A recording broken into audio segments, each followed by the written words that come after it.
Hello, this is Bad Vibes. Today's video is on killers and possible future killers. Some of these stories are rather old and kind of popular on Reddit, so they've been told over the years, but I wanted to put a long video together on this topic. There'll be timestamps so you can skip any story that you've heard already if you don't want to hear it again, and sit back, relax, and enjoy. I moved to the US for a postdoctoral fellowship in Baltimore, Maryland. This is a city where black women regularly disappear, and recently a serial killer, Joe Metheny, was outed in Baltimore as feeding his victims at a local butcher shop that he ran. This story happened to me in 2019 and is not related to Joe, who died in 2017. Compared to my home country, the weather in the US East Coast is hot and muggy. So I used to dip out of the lab and take walks at a nearby park during office hours. I did this maybe 50 times, exploring the vast park with its river, its bottom piece, and upper trails. It was not too secluded, and you could definitely spot people jogging, which put me at ease. Nevertheless, in Baltimore, the crime is infamous. I've had several hairy encounters in my time here. Ironically, more in Washington, D.C., which is about an hour away. Now, one day I'm sitting at the bottom of our local park, taking in the sun. It's maybe 4 p.m., and I need to get back to work soon. Suddenly, I see a stranger in the distance. This is the first time I've seen someone down here, as the bottom part is very secluded, but as I described above, you can spot joggers along the trails surrounding the bottom part, so it's not too isolated. I immediately sense that something is very wrong. He is staring at me and not moving, and then he starts talking to me, showing me some sort of map that he's holding with his right arm extended out towards me, asking me to come over and show him where we are on the map. I am frozen and extremely scared.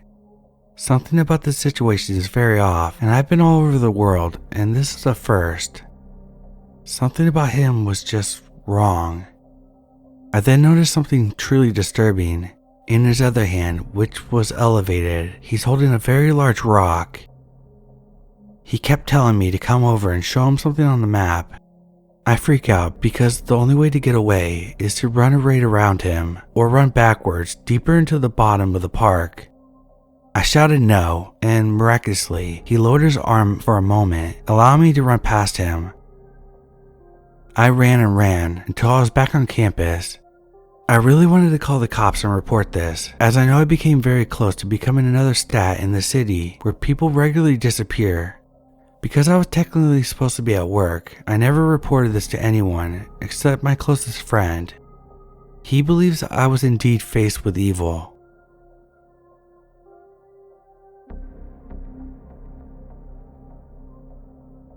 In 2006, I lived in South Bend, Indiana. I worked overnights at a Walmart, and I had to walk to work. It was 5 miles, and it wasn't the greatest way to travel. The trip took me through the north end of downtown, past Notre Dame's golf course, campus, and eventually to Roseland, then finally to the Walmart. With 2 exceptions, I never passed by any pedestrians. One guy was on a bike, one of the first nights I made the trip. He was fine. It was that other guy who was strange. There's a section of the street from the top of South Bend to the bottom of the golf course that there were no street lights and barely a sidewalk to walk on. The last night I was employed at Walmart, in the pitch black, I passed this guy. While a car passed by, I noticed there wasn't anything physically abnormal, but as soon as I saw him, I got the creeps. He was around 5'10", 200 pounds, dark hair, and was staring directly at me. As he was walking towards me, I started sweating and was becoming terrified really quickly. As we passed each other, everything in my body screamed to run as fast as I could, so I did. I was a big dude, but I ran like the wind, too out of breath to scream. When I couldn't run anymore, I turned around, convinced that I was gonna die, and saw no one. Great, I just freaked out for no reason. I continued my way, finished my shift, and went home. Nothing else happened while I was in Indiana. That week, I moved back to Tennessee and continued my life thinking nothing about that night. 1 week later, I received a phone call from one of my dad's police officer friends from South Bend who wanted to make sure I was okay. I confirmed that I was 300 miles away, safe and sound. He explained to me that they were working on catching a serial killer who was targeting homeless people and shoving their bodies into manholes. He described a guy who was 5'10", around 200 pounds, dark eyes, dark hair. I was terrified all over again. He described what sounded like the guy that I saw. He said the path of murder was crossing the path to my work, a path I had walked for 6 months. I have no idea what could have happened if I stayed at that job for another week.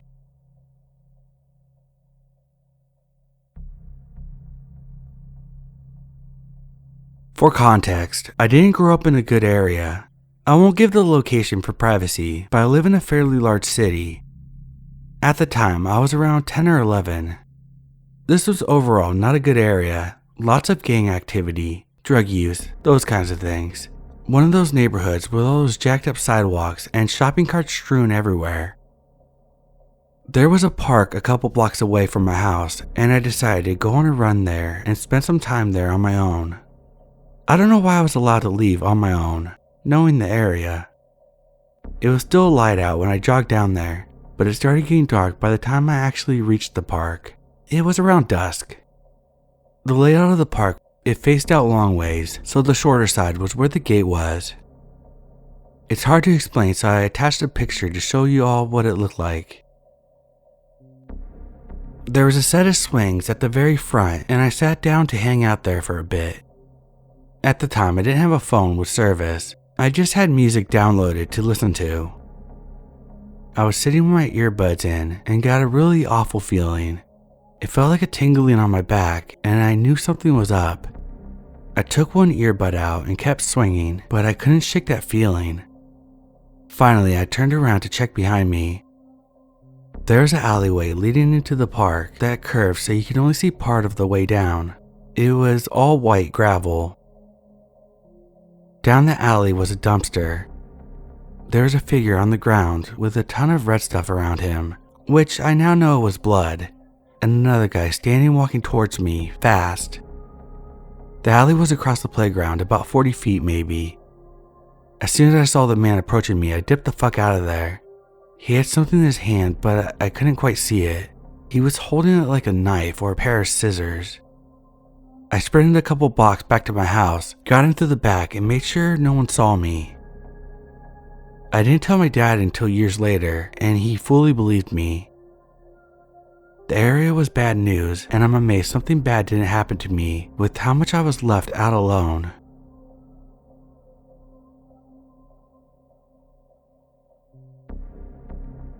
So when I was around 6 years old, 23 now, just before starting school, I had to stay at my grandparents' place for around 6 months due to my parents constantly traveling for work. This happened in Europe, a little country called Lithuania. It's a really cool and modern country. They lived in a block of flats, 5-story building in a peaceful community neighborhood. My grandmother was working as a nanny at the time, and she had one more girl which was from Washington, US, staying with us. Me and the girl were playing outside when we noticed a man in a brown leather jacket with brown pants lingering around the block at the entrance of our block of flats. Being kids, we didn't pay too much attention to him or find his behavior suspicious. I remember passing him by the time we had to go home and him holding the door open for us. He had dark hair and almost neon blue eyes. My grandmother's flat was the last one, 5th floor.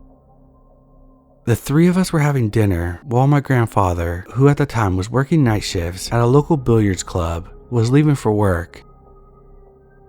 So we have dinner, say goodbye to my grandpa, and we're off to bed. Mind you, back then nobody locked the front door of their apartments or houses because everybody knew everyone in the neighborhood and trusted them. My grandmother was telling us a bedtime story and it was already dark outside, late August. We heard 3 muffled sounds as if furniture was falling. My grandmother rushed to lock the door for some reason. She tells us it's probably someone redecorating or moving their furniture, and we eventually fall asleep. Fast forward to the next morning. My grandfather's coming back from work. It's around 6 a.m. He finds the front door of an apartment that belonged to a family on the 3rd floor wide open.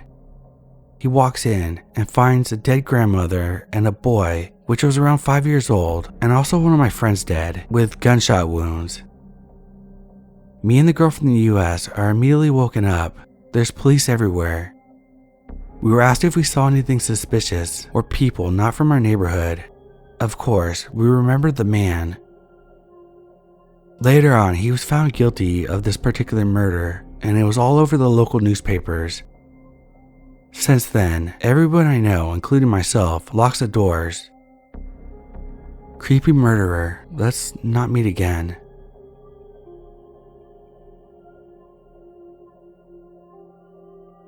This didn't happen to me. It happened to my dad when he was 17 in 1982.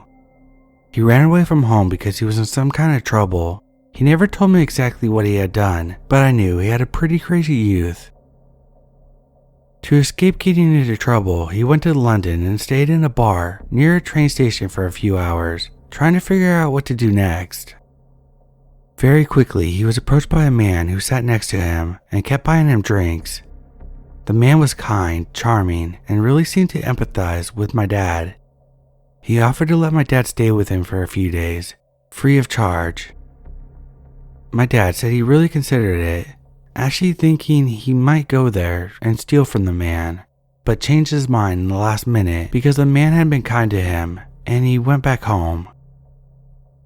About a year later, he had met my mother, and they were watching the news when the same man popped on the TV, having been arrested. He learned that the man was Dennis Nielsen, and was the same man that he had been talking to for hours in the pub in London.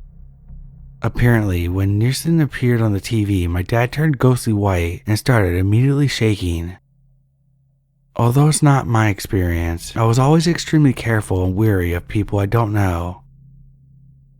Dennis Nielsen died in 2018, so luckily, he'll never meet anyone again.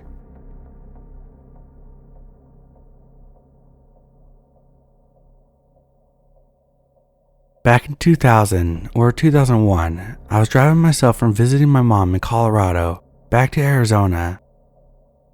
I was in a station wagon and had a desk my mom had given me that was my grandfather's. I've always been scared driving at night, thinking that there's someone in my back seat that's gonna get me. This might be because of too many scary movies, or because my mom's paranoia rubbed off on me. I was in the army and drove back and forth a lot to visit her. She would get mad at me for sleeping at rest stops or gas stations and would always tell me that someone was going to kidnap and murder me. But I just didn't want to be bothered with the hassle and expense of motels most of the time. I digress. So I'm driving an empty stretch of highway, late night, with no other cars around. This red truck comes up behind me, flashing his lights and honking his horn at me. I was thinking to myself that there was something wrong with my car, or maybe there's something wrong with the desk in the hatchback, because why else would he be so insistent on me pulling over? So I pull over. I was in my mid-20s and still a bit naive, and I get out of my car. As I'm getting out of my car, he's directly behind me, still flashing his lights and honking his horn. I got to the middle of the car. I had planned on going back there to see what could have been wrong with my car when it hit me. Why is he still honking at me when I'm out of my car? Then he gets out of his truck. That's when I knew something just wasn't right. I jumped back in my car and sped off. The next exit was 45 miles away or so. He followed me the entire time. I take the first exit and go into a crowded grocery store with a laundromat next to me. There's an ambulance parked at the laundromat with the lights flashing, and I was next to it. I figured that if there was an ambulance, then eventually a police officer would show up. The man stayed in his truck in the grocery store parking lot, watching me the entire time. I was terrified. I didn't want to get out of my car, and felt like an idiot if I would have to tell someone what happened. I waited about an hour, and he finally left. After he left, I waited a little longer before continuing my drive back to Arizona. I was so paranoid and watching out for any red trucks the entire time. Fast forward about 5 or 6 years, I'm watching Unsolved Mysteries or some similar type of crime show with my hubby at the time. He knew what happened as we were dating when it happened, and what story pops up? One about a man on that same exact stretch of highway with a red truck that used those exact tactics to get women to pull over, and he murdered them. I'm really glad that my gut told me something was wrong and to get back into my car and drive.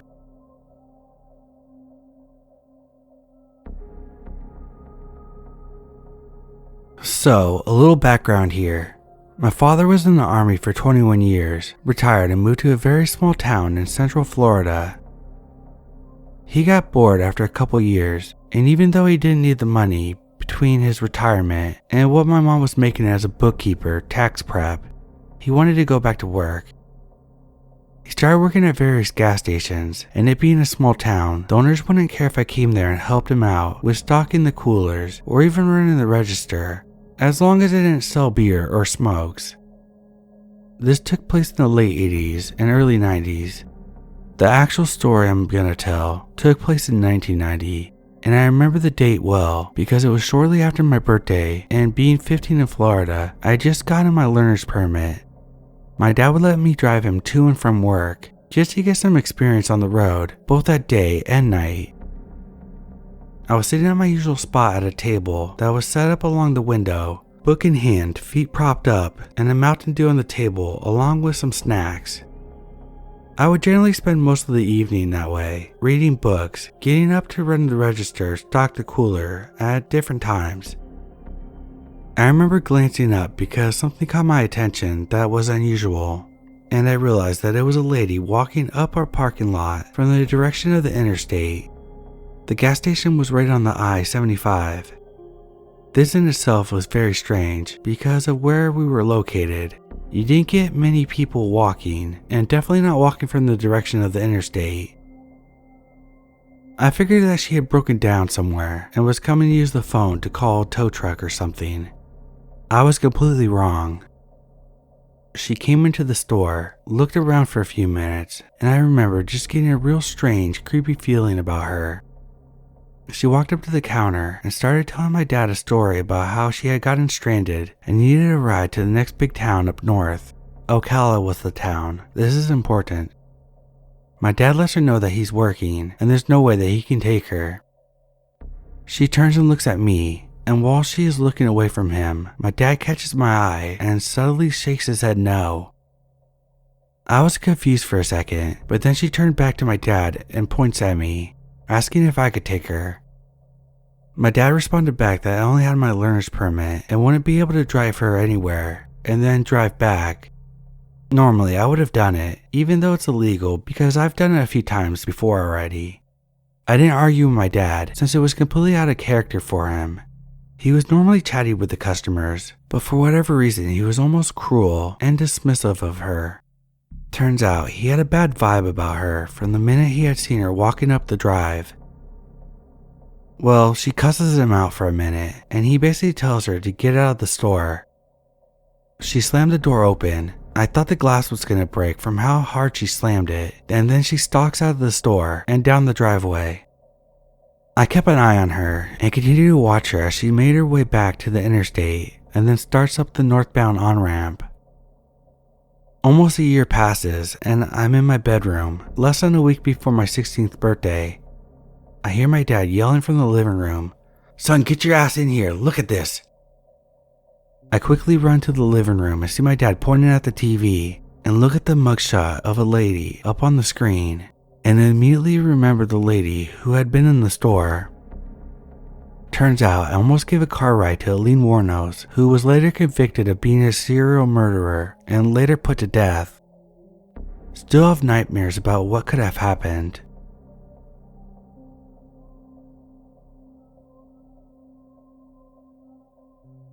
This happened around a decade ago when I was a quintessential angsty, weird little teenager, quite moody and angry at the world.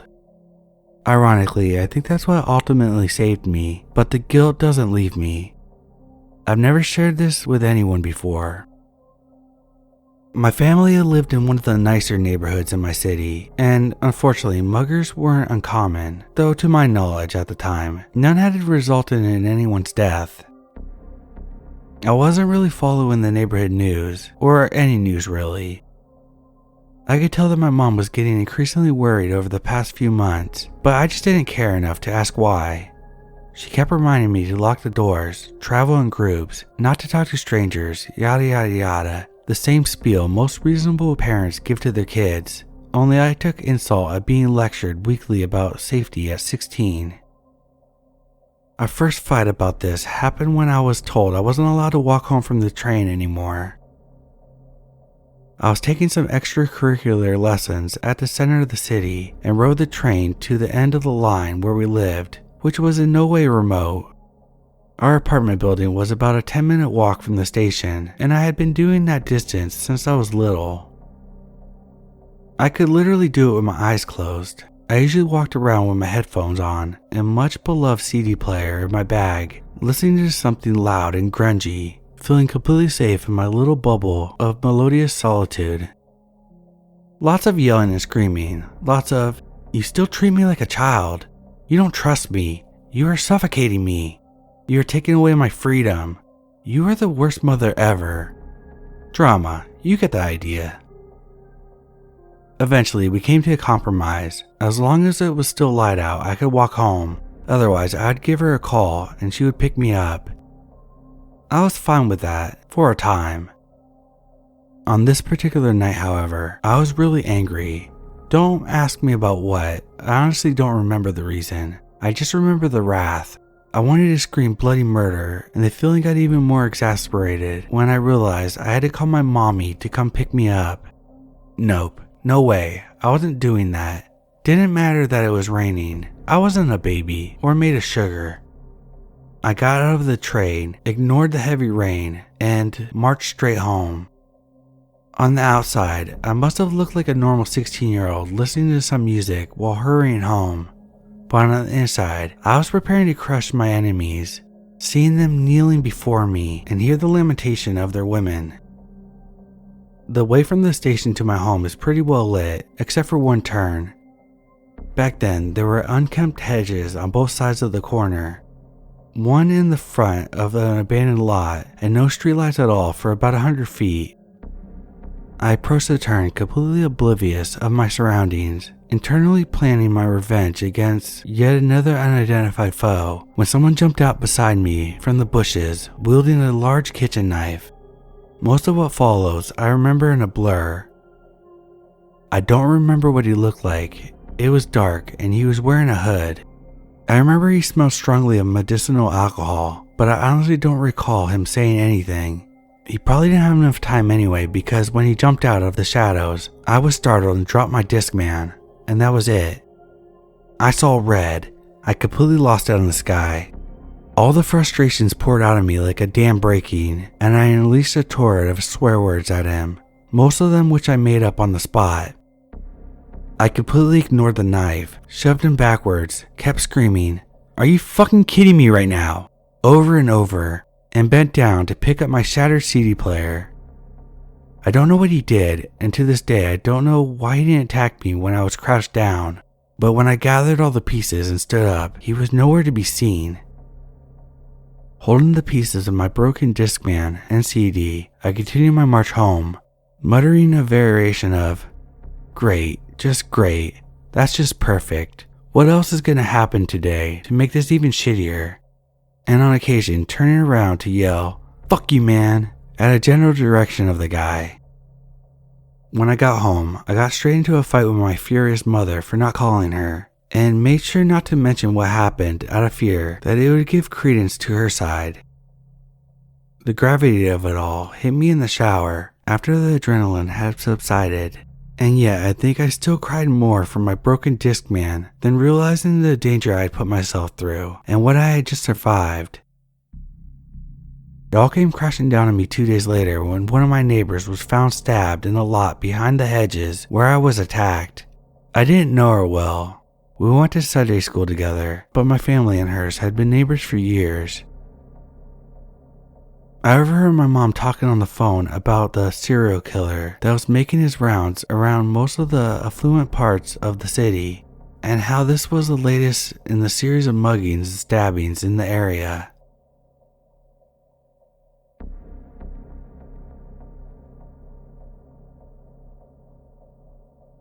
I worked in a small memory care about 5 years ago, and there's only 2 of us on staff on the evening shifts.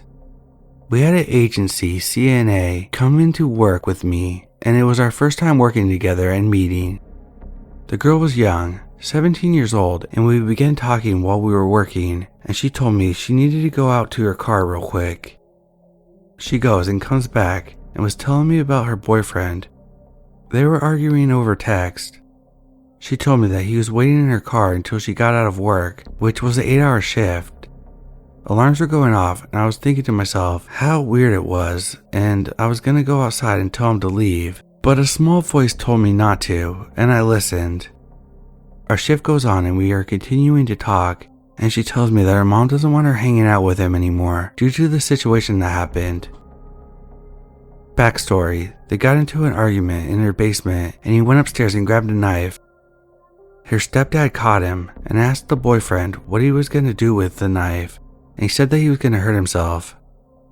She told me the story, and I had this pit in my stomach, and I looked at her and said, "He wasn't going to hurt himself, he was going to hurt you. You need to get away from him."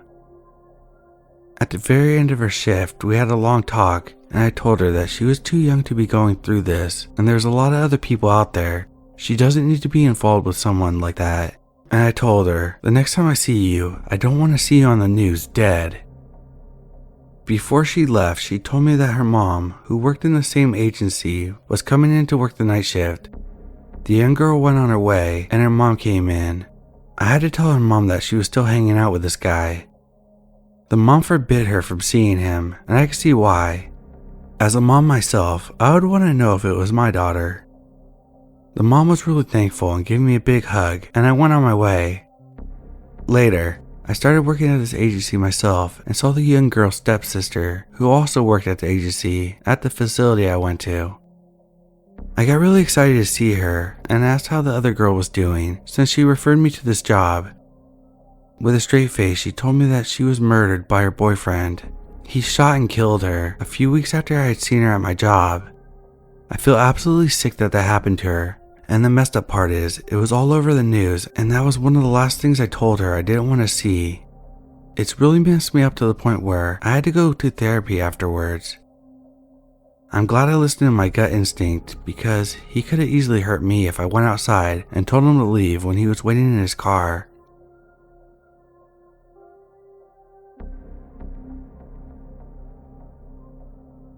After finding this subreddit today, and after having posted a very abbreviated version of the story a couple times in other threads, I asked my mom for a more detailed version of the story and thought I would share it.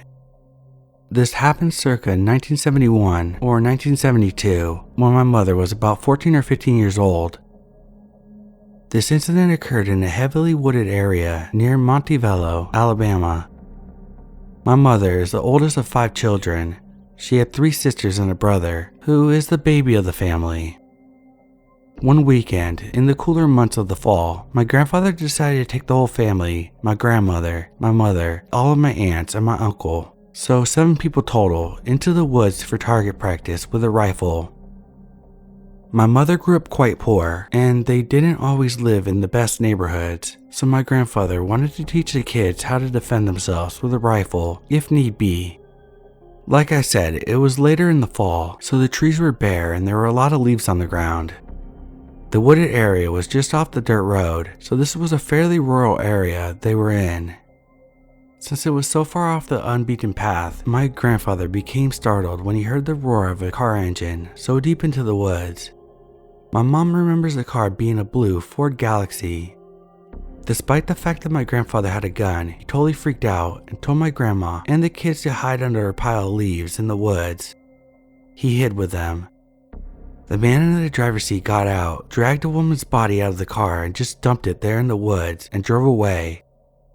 After my grandfather was sure that the man was gone, everyone came out of hiding and the woman sat up and stared them straight in the face. My grandfather asked the woman if she needed help. She said no, and that she would be fine. She didn't seem to be injured and obviously didn't want help. She hadn't put up a fight with the man when he was dragging her out of the car. My grandfather cut the shooting lesson short and decided to rush the kids home to safety. Well, on the trail back to the dirt road where my grandfather had parked the car, they passed a man in a blue Ford Galaxy driving out of the woods. My mom looked over and noticed that he had a huge machete laying across the front seat right beside him. My grandfather made sure that the man couldn't see that he was carrying a rifle, and everyone was careful not to give away what they had just seen. The man struck up small talk with my grandfather, asking him what they were doing in the woods. My grandfather explained that he had just taken the family out for some target practice with a rifle. The man told him to have a nice day and continue driving. The next day, my grandfather went back to the spot in the woods. There was not a body there. However, he did find the woman's wig, her purse, some Kleenex, and a pair of eyeglasses. He collected the items and took them home. According to my grandfather, that area of the woods was known as having shallow graves and being a dumping site for bodies. My mother became hysterical when he walked in the door carrying the stuff. She started screaming, "He killed that lady? He killed that lady?" My grandfather ended up taking the items to the police station, but my mom doesn't think anything ever came of it. She never heard anything else about it after that. Well, she did hear one thing about it. I guess early the next morning, my grandmother called my mom when she arrived at work just before the kids left for school. She told them not to take the bus that day, that she would come home and pick them up and drive them to school. When my mom asked why, my grandmother said, "Because that car is waiting for you at the bus stop."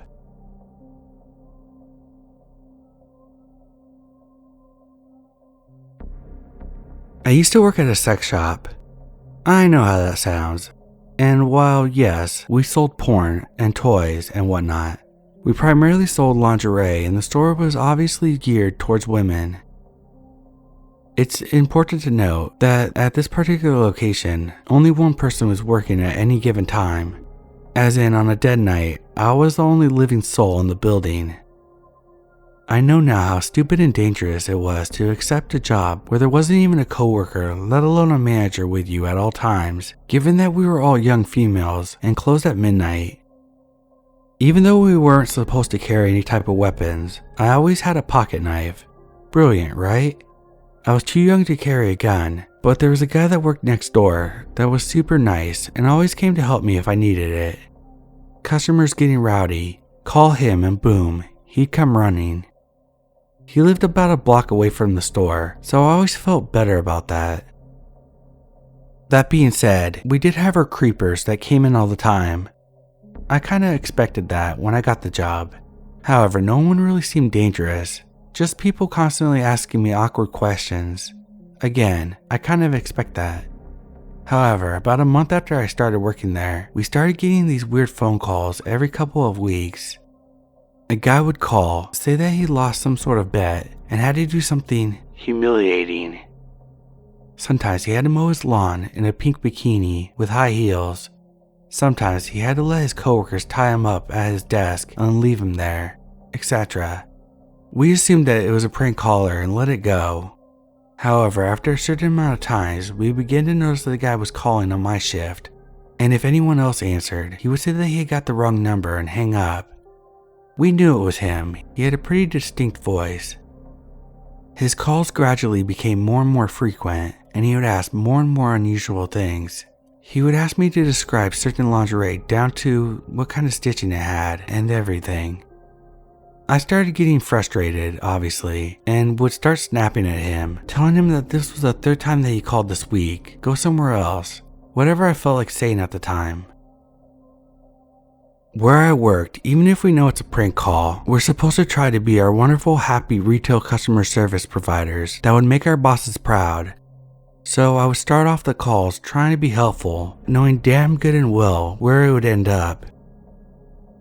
Anyway, one night he asked me if I had a particular type of corset, which we did, and he said that he would be by that night to look at it. I got creeped out by this and asked the guy that worked next door to come in and sit with me until closing, which he did. When I brought this up to my manager, she brushed it off. I asked if I could start working with a coworker, but no, it wasn't in the budget. Moving on, the call stopped for about a week. He began calling again, saying that he was going to come by sometime that night, yada yada yada. I started brushing them off as more of his prank calls until one night. We were dead. I was in the store alone by myself, and a guy walked in and said he had a strange question. My heart sank as soon as I heard him start talking. I immediately sat down behind the counter and refused to stand up and come out on the floor. He said that he had lost a bet and that he had to parade around downstairs dressed as a woman. Do you sell fake breasts? I told him no. If it was closer to Halloween, he could go to a costume store and could likely find some foam breasts there. But the closest thing that we could suggest was a stuffed bra. Then he asked, as serious as can be, if he knew where I could buy some breast tissue. You know, like women lose to mastectomies. In my head I'm thinking, a fucking morgue? But told him that's more than I could help him with. He looked around the store for a minute and left. Once again, I called the guy from next door, and he came and sat with me. The next time I worked, I sat by the panic button anytime I wasn't helping a customer. Why I didn't walk out and say they didn't pay me enough for this, I'll never know. Sure enough, he came back in once I was by myself. I heard the front door open and he comes running to the counter, asking if we sold honeymoon kits. I pointed to the corner of the store where they would be at and sat right back down. He slowly circled the room, pretending to look at the merchandise.